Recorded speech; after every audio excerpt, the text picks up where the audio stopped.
it's funny to me how many people think they're not creative because they don't make art, which I find sad. We're all creative. I mean, anyone who does a job doing anything, anytime you brainstorm something, anytime you try to solve a problem, creative.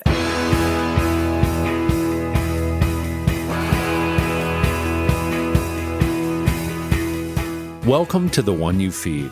A lot of people think creativity is something you do with a paintbrush or a poem or a perfectly arranged Instagram grid. But what if creativity isn't about what you make, but how you live? In this episode, I talk with Maggie Smith, poet, author, and champion of the messy, meaningful, creative life. We dig into what it really means to be creative, even when you're overwhelmed, unsure, and not feeling particularly inspired. And we ask a bigger question.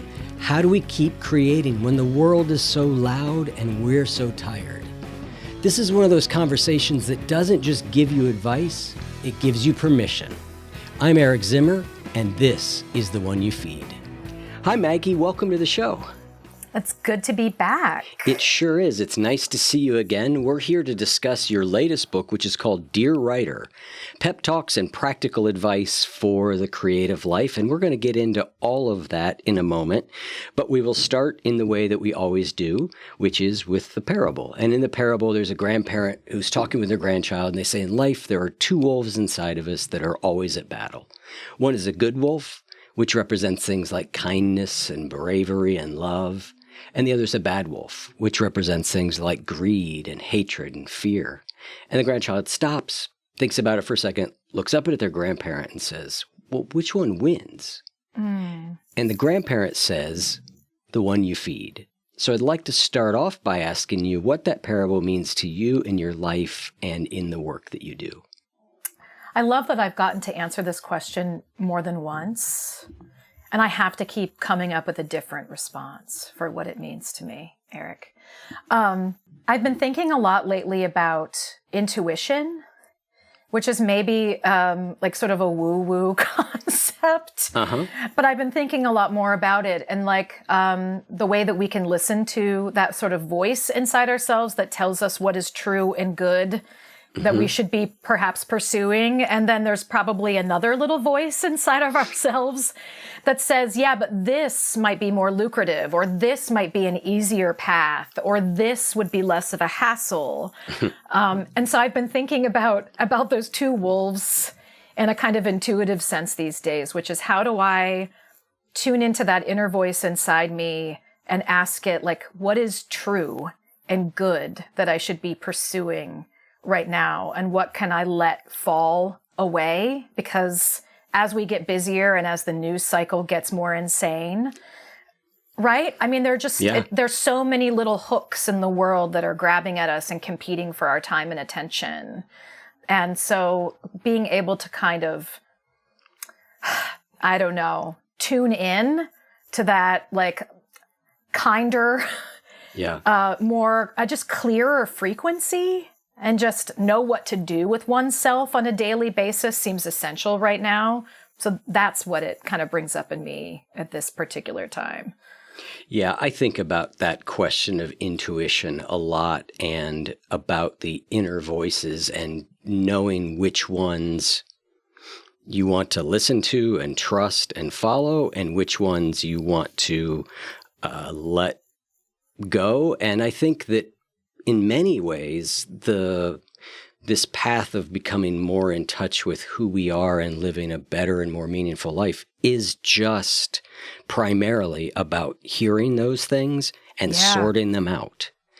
And for me, if I think, I sort of say the beginning, like when I got sober as a beginning, right? I couldn't trust any of those interior voices. They were all bad wolves. Yeah. Now, there's a lot of good wolves in there too, and I can trust it a whole lot more. But I do need to be a little bit more quiet. And I've been thinking about what you're talking about, like just the clamor. Like I'm a big fan of Substack. I know you're on Substack. I love Substack. And even Substack feels so noisy to me now. Yeah. There's so many great writers that I'm feeling in a way I've never felt before, like a full retreat from online anything, because it just seems to be in some way ratcheting up something that I felt like I had some sort of grip on. I feel like I'm back in the midst of the real struggle. Yeah. And I don't do any social media even, and it's still. Well, then don't add that to your repertoire, because that's a whole other wolf. Yes. But no, you're pack. right. It's a whole pack. You're right. I mean, we could talk for a long time about all of the sort of negative stuff that's coming at us constantly that we're having to weed through, because you have to pay attention to it and be informed in the world and not bury your head in the sand. But in order to sort of survive and thrive and make things and be useful to yourself and others, you can't be completely consumed by the news cycle. But it's not just that, it's even good stuff is overwhelming, right? Like if you wake up in the morning and you have 50 Substack notifications in your email of things that you really would like to read. Yeah. And engage with, but you actually just don't even have the bandwidth for the incoming good, worthwhile stuff. And so I've been thinking a lot about that lately. Like, how do we pare down? Because that seems really essential right now, to just get to a place where, okay, here are the things that really matter to me. And how do I kind of like weed through the rest of that static, even if it's good static? Yep. Yeah. Yeah, I heard some writer, I don't remember who it is, who said, it's not a problem of like trying to find the needle in the haystack anymore. It's basically a haystack full of needles at this point, right? And that is so true. Let's jump to the book for a second, because in the book you have, I don't know, you could tell me how many, what do you call them? Capacities? You've got attention, wonder. What are you calling those? I don't know. I mean, I think I call them elements of creativity, or if I were coming up with a recipe for creativity, I think of them as like the ingredients in the secret sauce. Great. Okay. So in the ingredients, one of them, I believe the last one, is hope. Yeah. And I thought we could go there because you just referenced the news cycle. You referenced this idea of needing to be informed. And I'm struggling with this right now. I don't think I'm alone, right? Because I'm having a desire to tune out in a way I never have, because I feel so thoroughly overwhelmed, and that overwhelmingness leads to nothing. Whereas when I'm withdraw myself to a certain degree, then I can at least do what I feel like I can do in the world. And I've been questioning that statement of like, it's good to be informed. You need to know what's happening. And I've been wrestling with the idea of, is that true? Is it moral to be informed? Is there actually virtue in that? Or is there only virtue in what you do as a result of being informed? And I'm struggling with this question personally right now. That's a really interesting question, because what good is the information if it doesn't impact your behavior or the way you move through the world? I mean, knowing bad things are happening is one thing, but if you just know that the bad thing is happening and then you just go make yourself a sandwich, how is that useful information? Or you just read more and more and more and more bad things that are happening, right? And you never get to good. I've been wanting to go back and read Candide because I don't really remember all of it, but I do remember this core idea of like tend your garden. Yeah. And I've been feeling a deeper need to like tend my garden, I guess, anyway, you know what I'm trying to say. I do. But I also think part of that is that our garden is in our control. Or at least is more in our control. It's not fully in our control, right? But when the world feels like it's complete chaos, which at least to me it does right now, the thing that I can do is take care of my family, make decisions for myself, donate my time and money to causes that matter to me, write my poems or essays or novels or whatever those things are. And so bringing it back to self is a way of feeling like you're in control in a world that feels like it's completely out of control. And yet I think, yes, it is a sort of moral imperative to be informed, because even voting comes from that, right? Even protesting comes from that. If we all bury our heads in the sand because we're all so overwhelmed and we're not aware of the sort of machinations, then they continue. But it's a balance. I think if I spend too much time in that world, I'll stop making things because my nervous system will be so overwhelmed I won't be able to write. So like, what is that balance between tending my garden, which is important and necessary, and that's my work, but also not tending my garden as a way to escape the world? Yep. Yeah. Yeah. It's a ongoing balance. You say, though, in the book, if hope is imaginative, then pessimism is a failure of imagination. You still feel that? You wrote this book. I mean, I know the cycles for books, so we turned books in a while ago. Yeah. Talk to me about where you are with that today. I still feel that way. I mean, I even with things happening now, and honestly, we could copy paste that sentence into any time in history. Exactly. Or the future. Exactly. Right? I mean, yes. One of the questions that people ask of poets forever is like, how is poetry important in these harrowing times? And I'm like, well, in these harrowing times could also be copy pasted into any time in history. Like if 10 years ago wasn't harrowing for me, it's because of my location or privilege. Precisely. Because the world is always harrowing to some people somewhere, always. 100% of the time.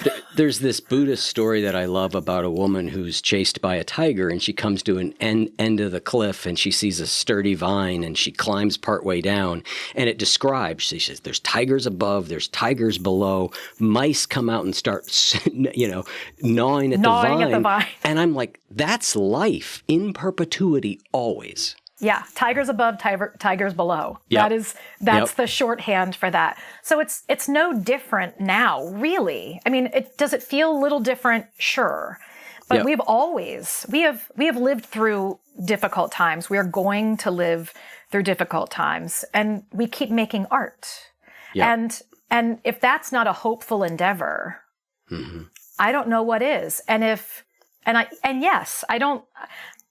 I can't make things, nor can I parent as a pessimist. Yep. I don't know. I mean, it's actually like irresponsible, I think, for me to be doing either of those things. Like someone would have to take the keys from me. Yep. If I say I'm driving the car like this, that's not okay. So that doesn't mean saying, don't worry, guys, everything's going to be fine. I'm sure this is all going to, the pendulum's going to swing back and everything's going to be cool and this is all going to be erased. No, some of the things that are happening, particularly in the United States now, are going to have we'll be feeling the repercussions of this for centuries. None of this is small time stuff, but that doesn't mean we give up. What's the alternative? Right. I don't get it. Yeah, there was a book that was written, I don't know how long ago now, by a guy named Hans Rosling, and it's called Factfulness. And basically what he's trying to do in the book is show that the world is getting better on a lot of measures, right? We've all heard this by now, right? Like childhood literacy rising worldwide, poverty following, all these sort of things. But life expectancy. Yeah. The thing that he says in that book, though, that I love is he's talking about optimism and pessimism, and he refuses to be considered either. He's like, people call me an optimist because I show them all this progress. He said, I'm not an optimist, I'm a possibilist. Oh, and I love that. I love that idea because that's what you're getting to with hope being imaginative, right, is being a possibilist. There's a way that we can make things better. We don't know how much better. We don't know what the scope of that is, but we do have that ability. Yeah. And what is the point of the future if we think that it's already written? Right. I mean, if we actually think we can do nothing to impact what happens in the next 5 minutes or in the next day or in the next year, I mean, we're just playing with blocks. I mean, we have to believe that our actions and even our thoughts have an impact in the world. That feels hopeful to me. And I like the idea of being a possibilist. Maybe I'll use that from now on. I used to say I was a recovering pessimist. I don't say that anymore because I actually feel like I'm pretty optimistic. Yeah. But from a realistic standpoint. Right. So in the book, you have these different ingredients. We talked about them. One of them being hope. I want to talk for a minute about the role of creativity in the average person's life. Right? This book is written, it's got a lot about how to be a better writer in it. I was saying to you before we started, my book is due to the publisher in 10 days. I wish I'd read this book 3 months ago because I would have been like, oh, I can do that and I should try this. And now, so now I've got all kinds of things because I've been a little bit like, well, the draft's done. I'm not quite sure how to make it better.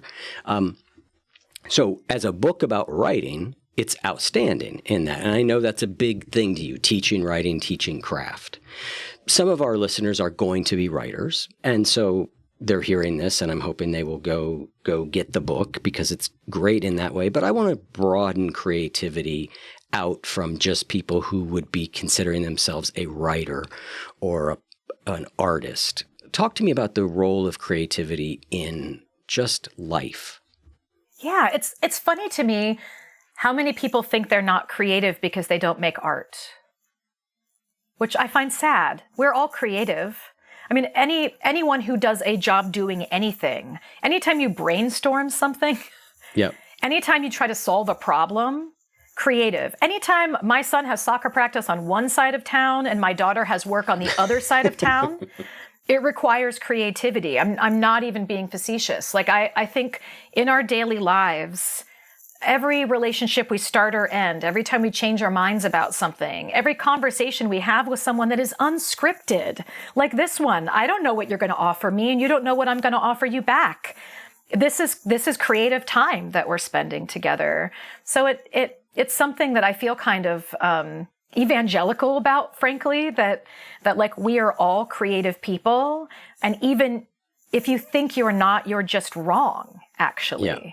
And that it has something to offer all of us. And the other thing I would say is that even if you're not making art, I hate this as a verb, but you're consuming it, right? Mm-hmm. You're engaging with it is a perhaps warmer, less capitalistic way to say it. Yep. Even if you're not making art, you're engaging with art. You're listening to music. Mm-hmm. You're watching films or television. You have probably art in your home. And so what does it mean to you to be engaging with that piece of art on a daily basis, perhaps? For me, I feel like we can't engage with art, whether we're making it or looking at it, listening to it, without being different on the other side of it. And so if part of what we want as humans is to grow, which I think it is, for me, why I make art and part of why I listen to music as often as I do and why I want to go see bands as often as I do and why I want to see the movies that people say are making them cry or scream or whatever is because I know that on the other side of that record or concert experience or film, I will not be exactly the person I was before. Yep. And we can argue that that's true of anything, right? Like you go on a hike, you're not the same person after the hike. But I think there is something sort of built into the DNA of art made by human beings, which I have to say because AI is making me crazy. But when a human being makes a piece of art and then we spend time with it, that's a kind of creative kind of connection that we're making, and it transforms us, and we exit that a little different on the other side. And I think we're all kind of craving that, whether we're consciously craving it or not. There was something you talk about in the book. It was under the element of vision that I wanted to talk about because I found it kind of inspiring. And you talked about a way to get unstuck when it comes to a poem, right? And you say, when I pack my bag to go somewhere to do writing, I always take a notebook. I'm paraphrasing here. I always take a notebook with me and at least one book. And I begin my writing time by reading pen in hand because I know what is likely to happen. A word, phrase, sentence, or idea will open a door for me. And then you talk about just like making a list of words that you pull out of the text. How might you combine those words in unexpected ways? I just love this idea because it talks about how to actually go from reading something that feels inspiring in some way, but I don't know how to engage with it differently, how to give it my own thing. And I just love this idea of just like writing out words or a sentence and then trying to follow a sentence. You talk about making something, I'd never heard of this before, a cento. Mm-hmm. Tell me what a cento is. I joke that a cento is the laziest poem you can write. It's actually not, but a cento requires no writing. That's the secret of the cento. So it's an Italian form. It's a collage poem. So basically a cento is a poem in which each line has been pulled from another writer. And so your job is basically assembling these lines to make a new whole. So if you find a line in a poem you love and it ends with a preposition, then you find a line in some other person's poem that begins with a noun phrase and kind of makes a new, weird, interesting sentence, and you build that way. And so it really is like cutting images and making a collage from someone else's art. Yep. I just think that's such a approachable thing to do, right? Yeah. Because if I sit down to write a poem, and I know I'm creative, I play guitar, I'm writing a book, even though it's sort of a certain type of nonfiction book. But when I sit down to try and create, with a capital C, I often just feel flummoxed, right? But the idea of this as a way in, yeah, really, like, I was like, oh, that's easy. I mean, I've tried to find other ways in. Like my friend Chris and I, we did it religiously for a while, and now we don't do it so often. But we would do a daily haiku together in the morning via text. I'd send the first line. He'd be responsible for the next. I remember that you guys did that. Yeah, and then the next day he'd have to send the first line. But it was just like a way of creating that was easy in comparison to what it feels like for a lot of people when they stare at a blank page. Eric, that's what staring at a blank page feels like to me. If you told me, go write a poem right now, I couldn't do it. And I'm a poet. Like, that's not how it works. I don't create on demand. Like, it's not something you can just order up, like going through the drive-thru at a fast food restaurant. So I have to give myself starters to get myself going too. I mean, the other thing I do is go back to something I've already written that isn't working, and I'll just kind of like noodle around in an old draft if I don't have an idea for something new, right? Like that's always a good way to get started, because you might end up in some direction you never expected. But if I have time to write, I have to give myself a way in, and often it's with someone else's work. Right? Like pulling a line from a poem and using it as the epigraph at the top, and then maybe mimicking the sentence structure, or pulling a sentence from a novel or an essay and rewriting that sentence exactly syntactically, but using my own words. Yep. But using the container of their sentence structure. Or I have done word banks before, where I will read through particularly a collection of poems, but like a science article would be really interesting for something like this too. Pulling vocabulary from something that you might not have in your repertoire and making a word bank list, and then thinking, okay, how can I combine these words in unique ways to make images or metaphors? Or a cento, like going to my bookshelf, pulling up a bunch of poems and trying to cobble something together that way that I get to call mine, even though I'm using other people's words. So I think one of the most sort of pernicious myths about creating anything is that it just like the muse visits you and it just comes through you and comes out fully formed and it's fast and easy. Yeah. I hope we're like doing a good enough job of dispelling that over time, but it's usually incremental. Right. It's more of a trickle than a rush, and it takes a lot of work. Yep. I think that We do have these two sort of extreme ideas sometimes of art. One is, like you said, the muse just descends and something just comes out. The other is this extraordinarily laborious, you sit down at the same place at the same time and you just grind, right? That is what's been used to counter that other myth. And I think what you're doing is you're striking sort of a middle ground between those. I love this line. You can't force a poem, but I think you can prepare for one. I think that's a great line for poems and just for a whole lot of life in general, right? There's a lot of things in life you cannot force, but you can prepare, you can set the stage for, you can influence. Absolutely. Yeah. I do not consider my writing life a grind, but I also don't sit down at the same time every day and stare at a page until something happens. Mm-hmm. I try to live my life and move through the day, and as things come to me, I'm like a little magpie looking for the shiny bits. I collect them as I can, and then eventually they accrue into something, if I'm lucky.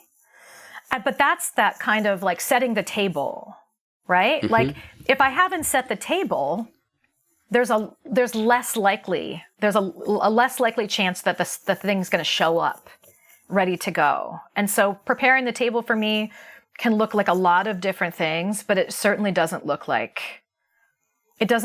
work. Yep.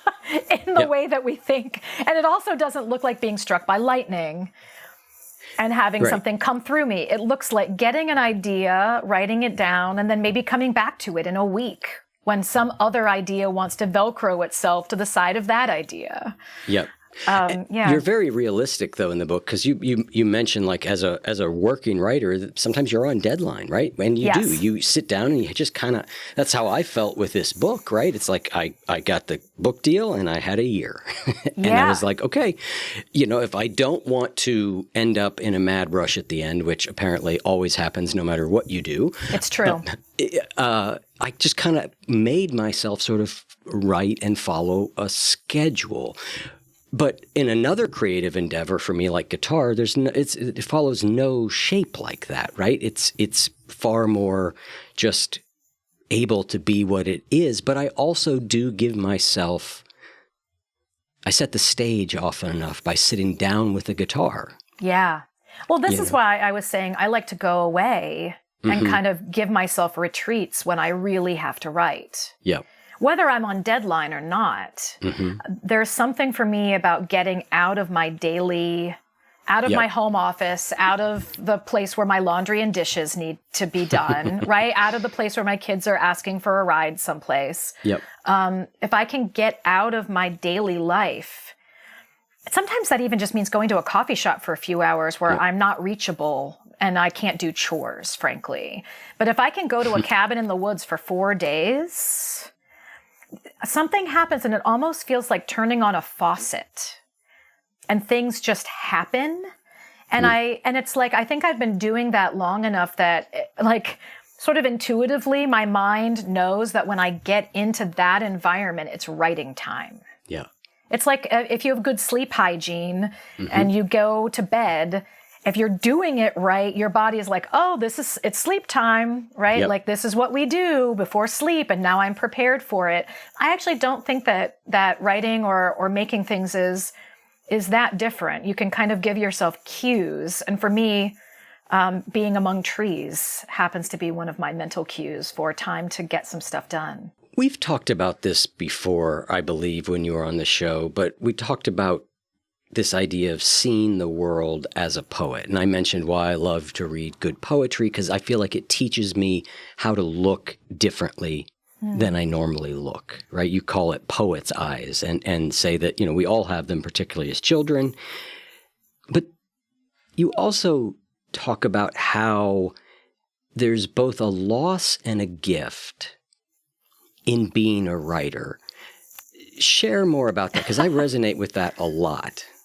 Yeah. I mean, I think when you're mining your lived experience for art, And maybe it's not that different from a photographer who, whether they're walking through the world with a camera or not, is framing things with their eyes. Yep. Or a musician. When I go see a band play, I'm watching what they're doing with the chords, and I'm thinking about, like, there's a part of me that's processing it as a fan, as a lover of it, but there's a part of me that's processing it as a musician, and it causes a little bit of a split. Yeah, I think that's true. And I think as a writer, it's funny. Like, can I take a walk and have it just be a walk?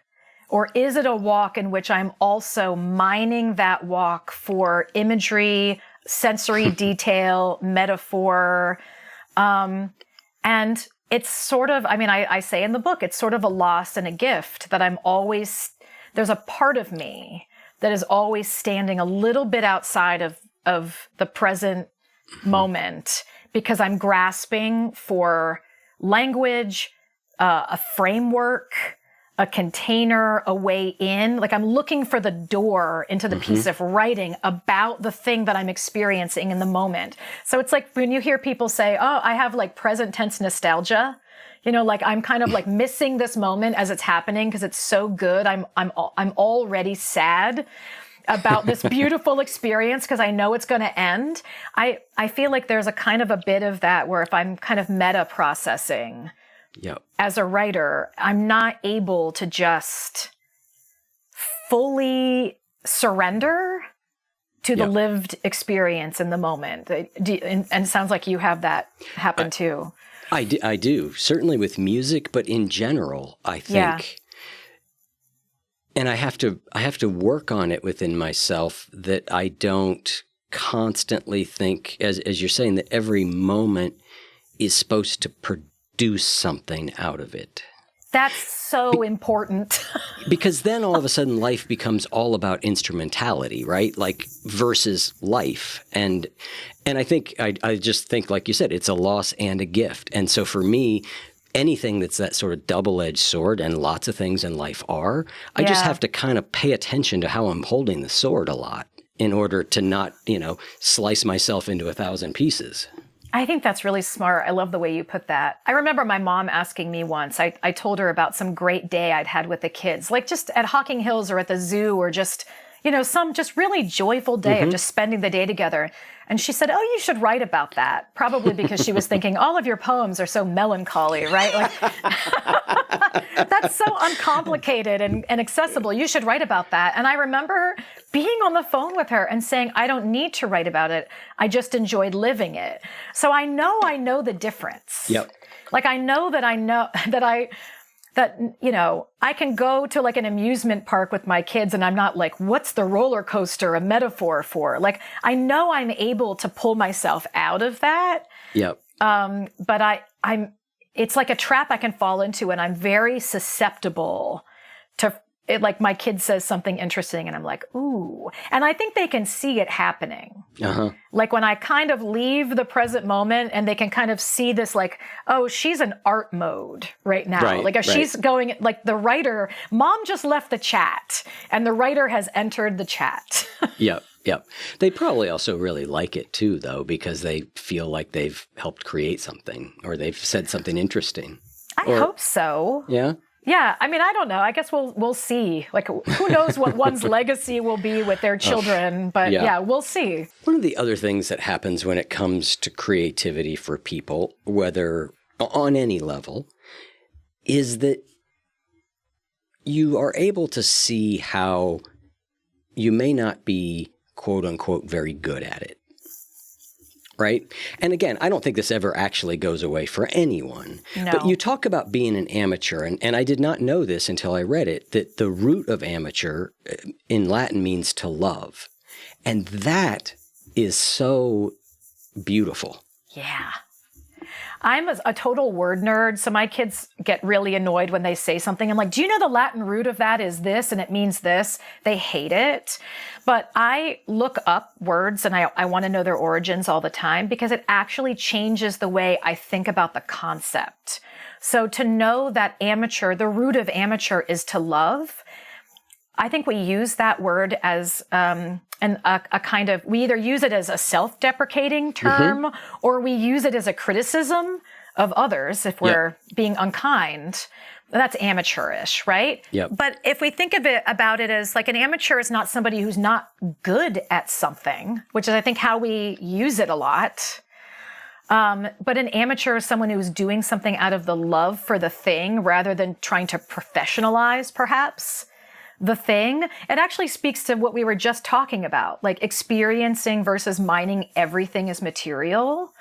I would like to be more of an amateur in that way. I mean, courage too. The root of courage is cor, which if you think of Spanish corazón, it's heart. So it makes me think of bravery differently to think about courage in that way. Like we should all be brave amateurs. Yes. Right? Yes. Just like boldly trying things, failing a lot of the time, picking ourselves back up because it's fun to try, not because we are expecting to get some guaranteed result from it. Before we dive back into the conversation, let me ask you something. What's one thing that has been holding you back lately? You know that it's there. You've tried to push past it, but somehow it keeps getting in the way. You're not alone in this, and I've identified 6 major saboteurs of self-control, things like autopilot behavior, self-doubt, emotional escapism, that quietly derail our best intentions. But here's the good news. You can outsmart them. And I've put together a free guide to help you spot these hidden obstacles and give you simple, actionable strategies that you can use to regain control. Download the free guide now at oneyoufeed.net/ebook and take the first step towards getting back on track. Yes, this is another one of those things that I have to wrestle with myself, which is not turning things I love into a job or something that I have to get good at. Now, I've gotten much better at this as I've aged, thankfully. Yeah. I just need to watch for that tendency. But it's true at the same time that improving does feel good. Yeah. Right? Like there's something in it that feels good. So I'm trying to sort of do both those things. I'm like, all right, I don't want to turn this into a chore, but yet I do know that I want to improve because that just feels good. And trying to hold all of that for me with the things that I do. Like with guitar, I firmly embrace amateur. I do because I love it. I don't do it for any reason anymore, except that I enjoy doing it. I have no expectation of anything coming out of it at all. You know, not getting the girl, not getting in a band, not getting paid, none of it. Yeah. Right? Which is, I feel like after years of that, I was given the instrument back in a way. I love that. Honestly, it's when people ask about my work, I'm like, oh, I'm a poet and I'd be doing it for free. I'm not anymore, but I would be. Yes. Because it's the thing I love to do. And sometimes I'm like, don't tell anyone I would be doing this for free. But this is the thing I love to do. And even if nobody else wanted to read anything I was writing, I would still be doing it for myself. And yes, improving and working on my craft and trying to sort of like, I feel like I'm competing against myself. That's all I'm doing. I'm competing against the writer I was yesterday, not other writers, right? It's just me v. me. And for some reason, I find that really invigorating. And it makes me wonder if some of these people who were like, oh, I'm not creative, and they sort of like shake that off, maybe they feel that way because they're not professionals at something. Maybe it's this sort of like, well, I'm just like, oh yeah, I play guitar, but I'm not that good. Or yeah, like I can paint, but it's just for me and I don't really show it to anybody. Like it doesn't count. It absolutely counts. Yep. Yeah, and I think a big part of it is just being like, it doesn't matter if I'm good or not. That's not the point of the thing, right? That's not the the measure, but that's what most of us do. And it kind of goes back to what you were saying in the beginning. We've got these multiple voices inside of us. And one of those voices is just naturally, you should be good at this. If you're not good at it, don't do it. And I think there's a lot of places that comes from. We don't need to deconstruct all the various places it comes from, but I think it's pretty deeply embedded in a lot of people. Yeah, I agree. But that willingness to just say, doesn't matter. No, it doesn't matter. I think part of what aging is helping me do is crave experience instead of perfection or even mastery. Mm-hmm. Like, I'm just so excited at my age to get to do new things that it matters less what the output is or the outcome. Right? Like, it's just like, oh, I get to do that. Great. Like, I feel a lot more playful now than I did even about what I consider my work, in air quotes, 20 years ago, because the stakes don't need to be that high. Right? We can actually do things because we enjoy them, and that they don't need to be side hustles. They don't need to be things that we're doing for recognition. Maybe no one else even knows that we do them. I won't even mention it because I have sworn myself to secrecy, but I started learning how to do something new this year. And like 3 people know about it, and I don't want, my kids don't even know. And I'm learning in complete privacy and secrecy because it's just for me. And I want no one to ask me, oh, what are you going to do with that? Yep. Oh, are you going to do this with that? Or what's your goal? It's like when I started like running, that people are like, are you going to do a half marathon? I'm like, no, I'm not doing this for any reason. And the fact that you have expectations for this makes me want to not tell anybody when I want to learn how to do something new. Like, it can just be because I crave a new experience. First off, now I'm dying to know, but I know there's no way I'm not going to tell you. I know, because I'm not going to be number 4, no. And nor are 4 through 55,000. I get it. I'm just letting you know. I like that you're curious. If you're trying to pique my curiosity, you did. Okay. I, like you, have found myself really in the last 5 years craving new experience. And I'm going to use that to segue to one of the elements or ingredients that you have in the book. Most of them you look at and you're like, okay, that makes sense. Yes, play, that's important. And I can see why vision and wonder and attention and tenacity. But one of them was restlessness. I knew that was the one you were going to say. Of course. It's so strange because that is a word I have a negative connotation to. Yep. I think generally I had that. And then in 12-step programs in the AA Big Book, there's a line that actually says, the alcoholic who's not drinking but not in recovery will feel restless, irritable, and discontent. And I was like, well, that pretty much sums up me when I just let myself kind of go. Yeah. So I loved this idea of restlessness reframed in a positive way. Tell me about that. Yeah, I think I had this long list of words, and then as I was winnowing it down, I realized that of all of the 10 ingredients, that was the one that was going to be the one that people would be like, wait, how is this an element of creativity? Because that sounds incredibly problematic. Like, why would anyone want that? But to me, it's the feeling of, it's the opposite of first thought, best thought. Is restlessness. It's the feeling of when you've made something, you aren't immediately satisfied with it. You have this sort of needling, slightly uncomfortable feeling, and that's restlessness, right? Yep. Like that little bit of a sort of like itch you can't scratch, jittery feeling that there's something else, the potential of that thing that you've just drafted or made or built or thought up. You have not realized it yet. Like I think of when you're on the tube and they say mind the gap. I think there's the version of the thing that you've made, and then there's the version of the thing you think it can eventually be in your mind, the shining example of where you think that thing could go.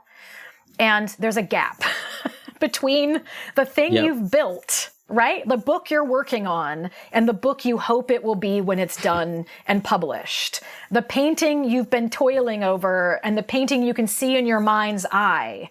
And you need to have a way to use your skills and techniques and imagination to narrow that gap as much as possible.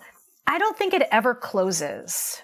At least in my experience, it never closes. I have never made anything that I was like, well, that's perfect. That's the shining example that I thought it would be. But I have worked really hard to narrow the gap to a livable, kind of step overable.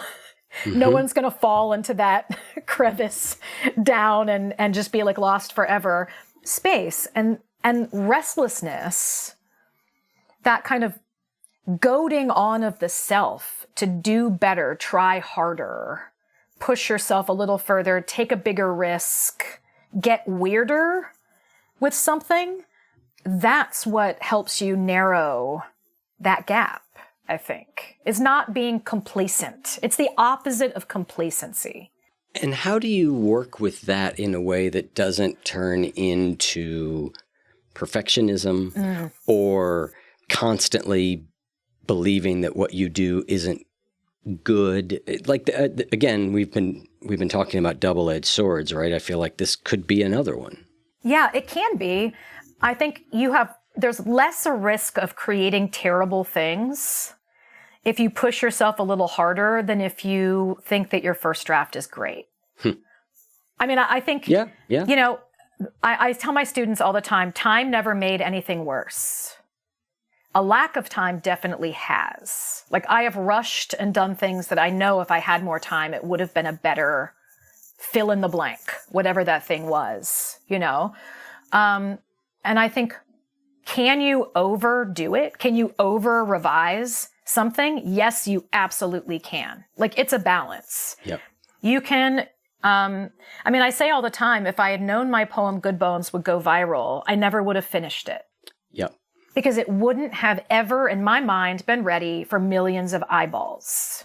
Yeah. And so, yes, part of this is like, it's a very delicate dance. We have to know our potential, push ourselves as much as we can, have fun with it. If it stops being fun, stop doing it. I mean, I believe that wholeheartedly. If I'm really pushing myself in a piece of writing and it stops being fun and interesting to me, I put it away. I don't abandon it. I put it away. I like give it a timeout. Yeah. And I'll come back to it later. But I think, you know, we have to be careful not to worry so much about making a thing perfect that we never actually get it out the door. Because that's a problem, right? But Yep. also not just being so self-satisfied with our first attempt. Yep. That we end up sending a bunch of half-baked stuff into the world and then can't figure out why it's not doing the work in the world that we thought it might do. And I think that there's a lot of sort of growing in the art and maturing in the art.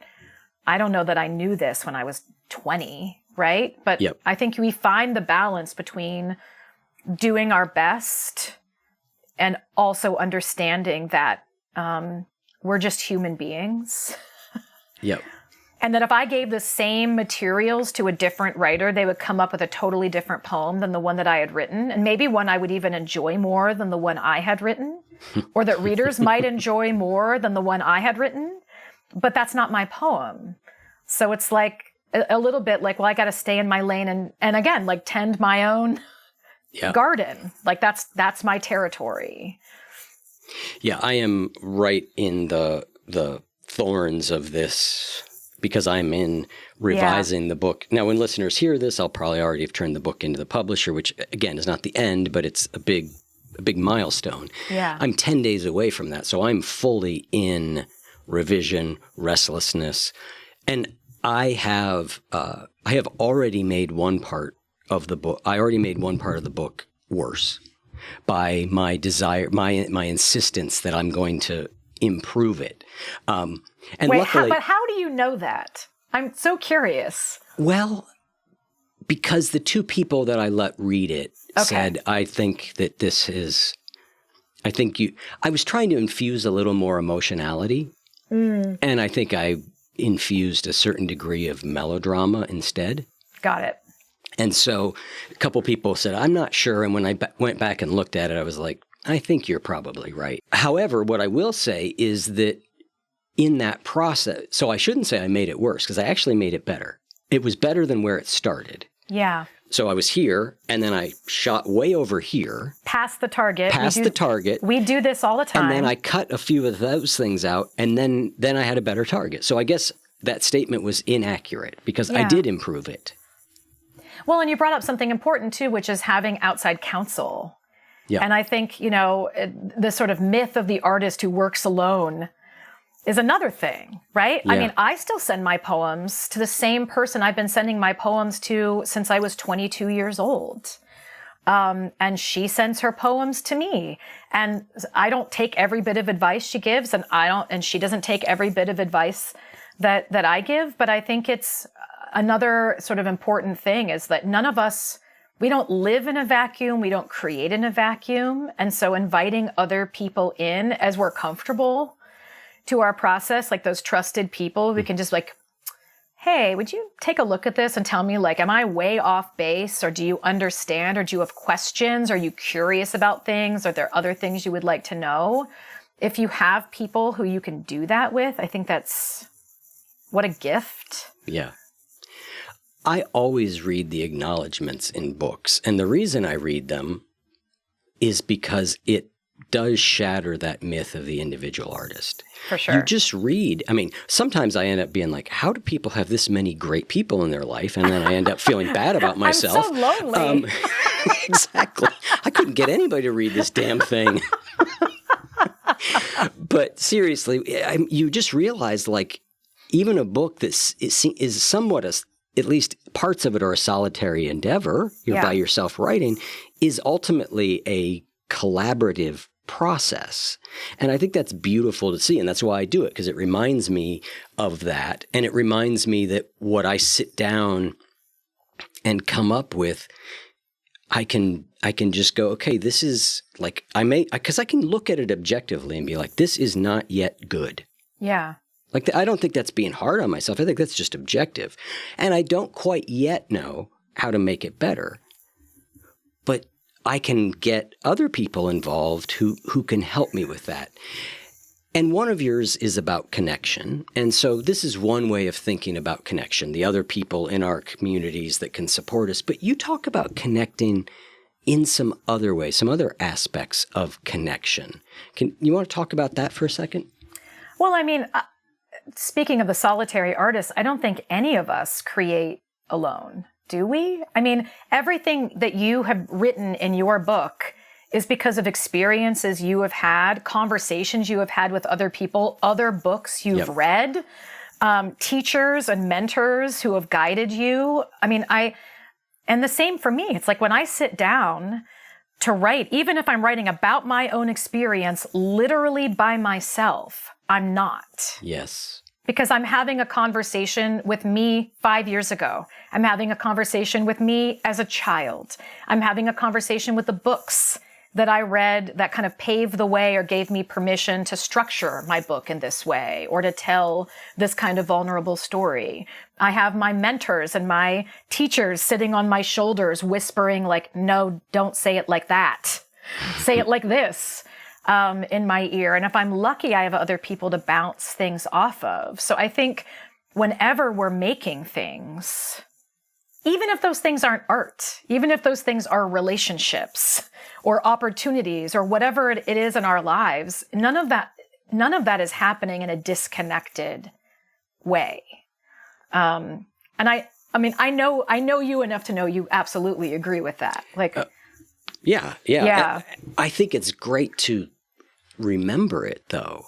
Yeah. And consciously call it to mind, because even as you were just describing that, it made sitting down in front of the page and working on it feel less lonely. Yes. Right? Because it's absolutely true. Like none of us in anything we do are not infinitely woven into the fabric of everything that is, right? That's just the way things are. Yep. And it's comforting to remember that. I also love how you talk about a different type of connection, which is that in creation, you are connecting things. You're building bridges, you're creating metaphors, but it's still a connection. It's a connective process. Yeah. I mean, especially for people who are like, oh gosh, metaphor. Like, I think other than line breaks, that's the part of poetry that makes people uncomfortable. They're like, oh, how am I supposed to know how to build a metaphor? That seems like such an odd thing to do. First of all, it's so baked into our language. We're doing it all the time. If you're giving a talk in front of an office full of people and you think of a sea of faces, that's a metaphor. So we're doing it constantly. But I'm always telling students, like, pretty much writing anything that has to do with building bridges or making connections, it's a two-step process, and it's incredibly basic. And breaking it down like this, I think, takes some of the fear out of it. It's A, sensory experience, B, comparison. That's all it is. Like, if you could boil down like the magic of metaphor in a poem to that's what it is. You go outside and you look at a sycamore, and you notice that the bark of the side of a sycamore tree looks like little blobs of different colors. You know, it's kind of modeled a little green and a little white and a little gray. So you're making a visual connection. You describe it for yourself. And then you make the leap to a simple question, which is, what does that remind me of? That's it. What does that remind me of? For me, it reminds me of a paint by number painting, where every 1 is green and every 2 is gray and every 3 is ivory and every 4 is yellow. And so I have a poem that describes sycamore bark as paint by number bark. It's not rocket science. It's looking at something, describing it, and then taking it the extra step to ask yourself, what does that remind me of? Like, what does that look like, sound like? Oh, that bird's making a weird noise. What does that remind me of? Oh, it sounds like someone striking the key of a manual typewriter. Oh, there's that. So it's not the muse coming down in a lightning strike. It's noticing things, which we all have the capacity to do, noticing things, having a sensory experience in the world, and then just asking yourself the question, how can I connect this to a prior experience or another image or another sound? And then just tying those little two things together. And maybe that makes it seem a little less, I don't know, tricky or academic. I want to explore that, but my brain just got stuck on something. So let's just clear it out. And this is a total only for me question. You and I both love sycamore trees. We've discussed this in the past. And you told me one time on a walk that it's not only sycamore trees I'm seeing, it's something else that is like a sycamore. And every time I see a sycamore, this question comes in my mind, like, what was that other tree? So I have to know now. Can just please solve my problem. It's called a London plane. A London plane. I knew it had something to do with Europe. They're cousins. Okay. It's a London plane tree. They're cousins. I think they have slightly different seed pods, but their bark looks the same. One is typically found in parks and forests. One is typically found along city streets. But if you call it a sycamore and it's a London plane, probably no one's going to call you out. I get it. I know. And it's just been eating at me for like a year and a half now. I love that. I've been living rent free. Yeah, exactly. Exactly. All right. So we were talking about connection, metaphor. You also, another connection that you talk about making in the book, and I thought this was another beautiful one, and you sort of said it, but you're having a conversation with your own mind. Mm. And that's a type of connection too, right? A connection to ourselves. And that's one of the great things I think that art can help us do, both other people's art and our own, is make that internal connection to ourselves. Oh, totally. I mean, again, when I'm writing, I'm usually technically alone, but I don't feel alone. I feel like I'm kind of catching up with an old friend. And that old friend is me. And if I haven't had quality time with myself in a while, I can find my way to that person by picking up a pen and sitting down with a piece of paper, because I know she's there kind of waiting for me to have my hangout session with her. So yeah, I mean, I don't feel alone when I'm writing. I feel like I'm having a conversation with my mind on paper. I feel like I'm having a conversation that is contextualized by all of the other art that I have engaged with that is like kind of informing what I'm making. And I feel the other people who have informed the way that I do things with me. I mean, it really is. I mean, the way that I describe it is writing for me is like coming home to myself. That's the best way that I can describe it in like the quickest shorthand. If I'm feeling stressed, if I feel just like a little self-estranged, yeah, it's like a weird way to say it, but you know what I mean? No, I get it. It's a beautiful turn of phrase. I get it. Yeah. When I'm feeling a little self-estranged, or maybe the circumstances of my life feel very busy and hectic, and there's a lot of clamor, and I can't kind of find that person I know is there, writing brings me home to the sort of core me of me. Yeah. And it's incredibly, even if I'm working really hard and I'm frustrated and it's not coming out the way that I want, it's still a really pleasurable experience for me because it is that kind of homecoming. That's beautiful. And a wise person might end on that really high note, but I am... But I am not. But I am not. Because, well, I think this is going to take it to a higher note, but I could be wrong, because you... No pressure. You share, not on you, you share a word. Apparently, we both love sycamores and London planes, and several musical acts, but we both also love the word shenanigans. Oh, I've never met another shenanigan lover. Well, Chris is. We both love that word. Why is that a great word? And what about shenanigans do you love? Okay, I love that you and Chris both love shenanigans, and knowing you both, that makes a lot of sense. Yeah. Just frankly, that makes a lot of sense. I have no idea, like, why I love that word so much. Is probably why I like the word bamboozled. Like, there are some words that are just like, they feel good in the mouth. They're texturally interesting. And there's a kind of playfulness to the word itself. Like, it's almost like onomatopoeia. Like, shenanigans sounds like what it is. Yes. Doesn't it sound like a little mischievous trouble, but like, but fun mischievous trouble?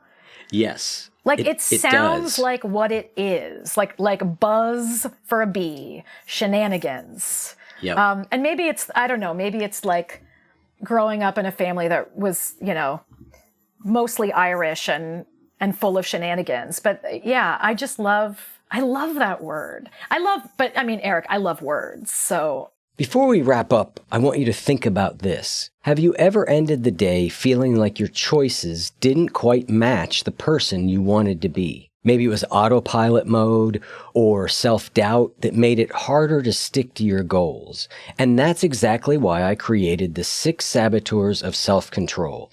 It's a free guide to help you recognize the hidden patterns that hold you back and give you simple, effective strategies to break through them. If you're ready to take back control and start making lasting changes, download your copy now at oneyoufeed.net/ebook. Let's make those shifts happen starting today. oneyoufeed.net/ebook. Yes. Well, it's a great word, but talk to me about why this is important in what we've been discussing, both the creative life and life in general.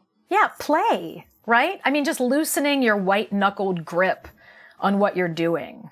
I think probably, I know a lot of people who love to read, and I know a lot of people who love to write, and even some of those people are scared of poems. Mm-hmm. And I think it's because they seem like, I don't know if I don't understand what's going on in there. It feels like a riddle. It feels like something I have to solve. I don't know what the author, quote unquote, really means. Like, there's like a trap door under the poem and the meaning is hidden, but I don't have the code. And I think approaching writing, and particularly poetry, with more of a sense of fun and play and sort of creative mischief helps.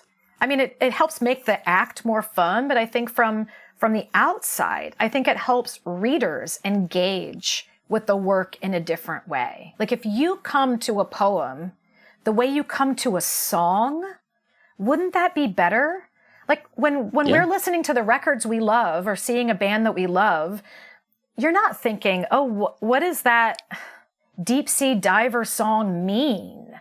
What does that MJ Lenderman song mean? What you're thinking is like, oh my gosh, I love that. Or I love the words, or I love the melody, or that reminds me of riding in the car with the windows down when I was 16 and X, Y, and Z. I mean, we're able to kind of let it wash over us, and we have an experience that is emotional and intuitive and like visceral, bodily, and has nothing to do with being tested on what it means or having to explicate it, right? Like, yeah, we can have all kinds of shenanigans with songs, but I would advocate that we should be engaging with particularly poetry, because I think that's the genre that has the image problem. I think we should be engaging with poetry at the same level that we're engaging with music, which is letting it wash over us, having a sensory experience, asking ourselves what it makes us remember, think about, want to do, who you might want to share it with, and know that you don't have to get it. Yep. You don't have to know what it means. I don't even know what some of my poems, quote unquote, mean. I wrote them. I know what they're grappling with. I know what their concerns are. No, I could not summarize them for you in Cliff Notes style. And nor is that required. So why can't we just, have some shenanigans when it comes to poetry? That's my infomercial, Eric. It's a good infomercial. You say, you talk about coming to the page, to the canvas, to the stage, to the studio, I would say to life with trickster energy and a sense of daring. And again, I back to where I started, I wish I had read this book a while ago, because that is a great frame to come to something that I'm working on like this, right? There's a mindset to it. It's why I love the word shenanigans, because it does give me just that sort of trickster energy and a sense of daring. Yeah, you're wrestling with something alive. Yes. But it's not it's not your adversary. Yep. It's not an adversarial relationship, you and the thing that you're making. You are co-creating this thing with this idea. And so it's like a beautiful wrestling with this other thing. Yeah, and it should feel good. And if it doesn't feel good, something's wrong.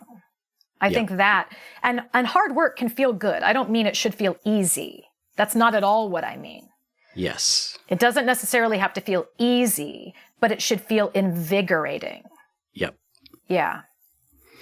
Well, that is a beautiful place to wrap up. Thank you, Maggie. I'm always love talking with you on the show, and I'm happy that you were able to come back, and much success with the new book. Thank you so much.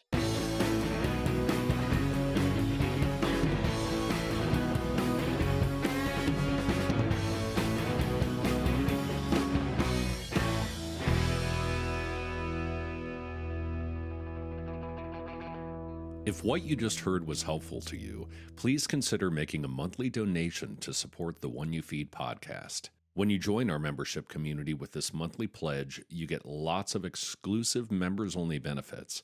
It's our way of saying thank you for your support. Now, we are so grateful for the members of our community. We wouldn't be able to do what we do without their support, and we don't take a single dollar for granted.